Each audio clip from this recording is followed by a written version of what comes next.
жаңбыр там-там-там. Енді не киемін? Қайсы дұрыс? Дұрыс, рейнботтар. Мен қазір дайынмын. Тағы не алу керек? Жаңбыр там-там-там, көңілді біз баудық. Тағы не алу керек? Жау жаңбыр там-там-там. Тағы не алу керек? Қайсысын аламыз? Қол шатыр. Сәлем балалар. Осы балақай сияқты дұрыс киініп шығыңдар далаға. Балалар, жаңбырдың пайдасы көп екенін білдіңдер ғой. Енді зиянды жағын айтайын ба? Балалар, жаңбырдың зияны жоқ. Бірақ кейде жаңбыр тым көп жауып, егіндерге зиянын тигізуі мүмкін.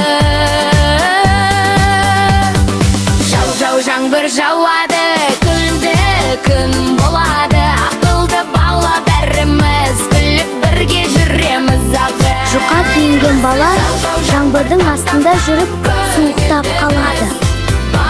Сақтық шаралар естен шығармаңдар. Балалар, жаңбыр ең күнбағыс өсетінін білесіңдер ме?